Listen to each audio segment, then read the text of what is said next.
Hello, আসসালামু আলাইকুম everyone. সবাই কেমন আছেন? আশা করি ভালো আছেন। আজকে আপনাদের সাথে নিয়ে আসলাম একটা বার্থডে ব্লগ নিয়ে। কি করলাম না করলাম সব কিছু থাকছে আজকের ভিডিওতে। এই তো আমরা কেক নিয়ে চলে যাচ্ছিলাম ভেন্যুতে। ও একটা রেস্টুরেন্টে আমাদের সবাইকে ইনভাইট করেছিল। তো আমরা সবাই এই যে রওনা হয়ে গেলাম। দেখেন বিকাল বিকাল রওনা হয়েছে, যেতে যেতে সন্ধ্যা হয়ে যাবে। বিকজ রাস্তায় সেদিন এত পরিমাণে ট্রাফিক ছিল, এত জ্যাম ছিল। তারপরেই তো দেখেন বিকাল থেকে সন্ধ্যা হয়ে গিয়েছে, এই যে এসে পড়েছি। রেস্টুরেন্টটি হচ্ছে ধানমন্ডি 10-এ পিজুর অপোজিট বিল্ডিংয়ে, এই যে দ্য ফরেস্ট লাউঞ্জ, এই ফ্লোর 12 নম্বর ফ্লোরে। তো আমরা ওয়েট করছিলাম, সবাই আসার পর আমরা উপরে চলে আসলাম 12 নম্বর ফ্লোরে।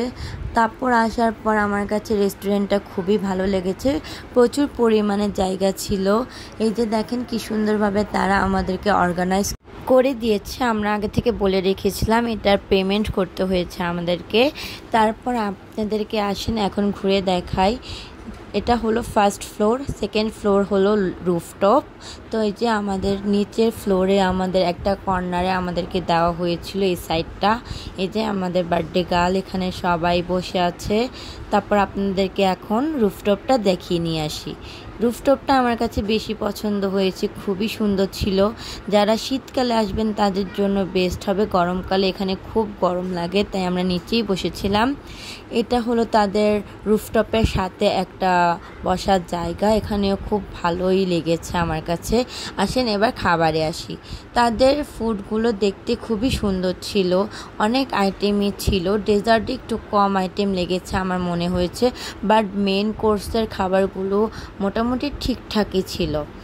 বাট টেস্টের কথা কি বলবো, আসেন যারা আপনারা ফুড ব্লগিং করেন, আমি কিন্তু ফুড ব্লগার না, বাট আমার পার্সোনালি অপিনিয়ন আমি আপনাদের সাথে আজকে শেয়ার করব। ফুডগুলো আমাদের শুধু আমার কাছে না, আমরা যতজন গিয়েছি 12 থেকে 15 জন, তাদের সবার কাছে ফুডগুলো একদমই বাজে লেগেছে। ফুডের টেস্ট তেমন আমরা পাইনি বলতে গেলে। মানে আমি কি বলবো, আমার খুবই ডিসঅ্যাপয়েন্টেড হয়েছি। আমরা সবাই প্রথমবার এই রেস্টুরেন্টটায় গিয়েছিলাম, দ্য ফরেস্ট লাউঞ্জে। আমি জানি না সেদিনের খাবারটাই কি খারাপ ছিল নাকি সব সময় এমনই হয়, বাট আমরা যেদিন গিয়েছিলাম সেদিনের খাবারটা খুবই বাজে ছিল। তাদের ম্যানেজমেন্ট আমাদের খুব তেমন একটা পছন্দ হয়নি। এই যে লাইভ সেশন ছিল এখানে, তো মানে কি বলবো, তাদের বিহেভিয়ার এত খারাপ ছিল। ফুচকা ছিল, ওয়াফেল ছিল, তারপর মোমো ছিল, সবই ছিল, বাট তাদের ম্যানেজমেন্টটা খুব খারাপ ছিল। তাদের 2 ধরনের স্যুপ ছিল, এই যে দেখতে স্যুপ ছিল, একটা হলো থাই স্যুপ আর একটা হলো কর্ন স্যুপ। থাই স্যুপে তো আমি কিছুই পাইনি, তেমন চিকেন, তারপর মাশরুম, আলু যা যা থাই স্যুপে থাকে তার পরিমাণ খুবই ছিল। আমরা টাইমের আগেই চলে গিয়েছিলাম, 7টা থেকে আমাদের টাইম শুরু হয়েছিল। তখনের অবস্থা আমি আপনাদেরকে বলছি, তারা রিফিলও করছে না, একদম চিকেনের পরিমাণ নাই বললেই চলে। চিংড়ি মাছ তো হয়তো একটা ছিল, আপনারা একটু পরে আমার প্লেটে দেখতে পারবেন। আর মোমো বাকিগুলোর কথা কি বলবো, তারা আমাদেরকে লাইভ সেশনের মাধ্যমে মোমো, তারপরে যে গ্রিল করা ফিশগুলো দিচ্ছিল। মানে তাদের কাছ থেকে একটু পরপর যে আমাদের খাবার চাইতে হচ্ছিল যে আমাদেরকে কি মোমো দেওয়া যাবে, তারা বলতেছিল ম্যাম এখন না, একটু ওয়েট করেন, এই সেই বলে অনেকক্ষণ পরপর আমাদেরকে খাবার প্রোভাইড করেছে। এই চিংড়ি মাছের কথা এখন বলি, আর এই কাঁকড়াটা আমরা 4বার যে এটুকু কাঁকড়া নিয়ে এসেছি, আর হচ্ছে এই যে চিংড়িটা নিয়ে এসেছি। প্রতিবার গিয়েছি একটা করে আমাদেরকে চিংড়ি দেওয়া হচ্ছিল, যা খুবই ডিসঅ্যাপয়েন্টেড ছিল আমাদের জন্য। বারবার যেতে হচ্ছিল একটা চিংড়ি, একটু অক্টোপাসের জন্য, একটু কাঁকড়ার জন্য। যাই হোক, অক্টোপাসের যে খাবারটা কেমন ছিল, সোহার চেহারা দেখে আপনারা সবাই বুঝতে পারছেন একদম বাজে ছিল। তারপর আসি বাকি খাবারগুলোর কথা। রাইসটা তেমন টেস্ট ছিল না, পাস্তাটা মোটামুটি ছিল, নুডলসটা তো বাজে ছিল, স্যুপটা কি বলবো, থাই স্যুপ আমার পার্সোনালি অনেক পছন্দ, বাট এখানে থাই স্যুপটা একদম বাজে ছিল। ফুচকা সবারই খুব পছন্দের একটা খাবার, বাট দেখেন সোহার চেহারাটা ও বলতেছে আম্মু এর থেকে তো বাসার ফুচকা মজা। যাই হোক, এবার আসি অক্টোপাসের কথা। এই যে দেখেন এখন যে দেখাচ্ছি, এই একটা করে অক্টোপাস তারা আমাদেরকে দিচ্ছিল, মানে আমরা বারবার যাব এটুক করে আমাদেরকে দিবে, মানে কি বলবো আর। এই যে এক পাশে আমরা বসেছি, এক পাশে সুফেন বসেছিল, আর বার্থডে গার্ল তো তার ফটোশ্যুট নিয়ে ব্যস্ত। যাই হোক, খাবারের পরিমাণ খুবই বাজে ছিল। এই যে এটুক খাবার আমরা মানে 10 বার যে এটুক খাবার নিয়ে এসেছি, একটু একটু করে আমাদেরকে খাবার দিচ্ছিল, বলতেছিল একটু পরে আসেন এই সেই। ডেজার্টের কথায় আসি, ডেজার্ট তো একদম বাজে ছিল, পেস্ট্রি তো একদম টেস্টলেস ছিল।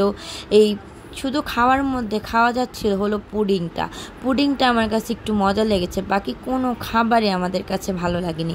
এটা আমার একার মতামত না, এটা সবার মতামত। তারপর আর কি করার, মন খারাপ করে বার্থডে গার্লেরও মন খারাপ হয়ে গেছে। তারপর সব কিছু বাদ দিয়ে আমরা কেক কাটতে চলে আসি। এই যে কেক নিয়ে এখন একটু ফাইজলামি করতেছিল।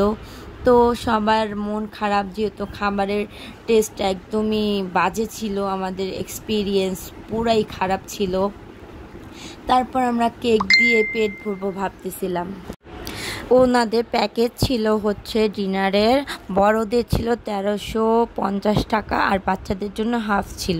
আমরা প্রায় 15 জনের মতো গিয়েছিলাম সেদিন, 2 ফ্যামিলি সবাই গিয়েছিলাম, ভেবেছিলাম একটা সুন্দর সময় কাটাবো, বাট কী করার, খাবারের মান এতই খারাপ ছিল।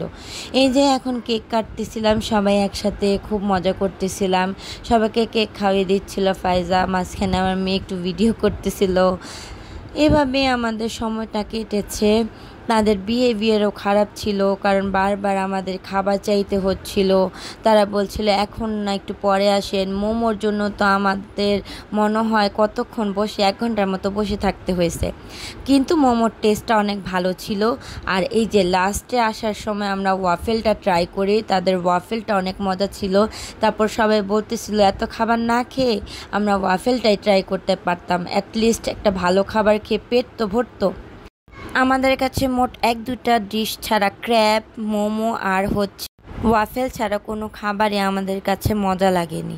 যাই হোক, আমি এতটুকুই বলবো, রেস্টুরেন্টের কেউ যদি ভিডিওটি দেখে থাকেন তো আপনাদের কাছে একটা অনুরোধ, আপনারা খাবারের টেস্টটা আরও বেটার করার চেষ্টা করবেন, অ্যান্ড আপনাদের যে ম্যানেজমেন্টটা আছে সেগুলো আপনারা একবার দেখবেন।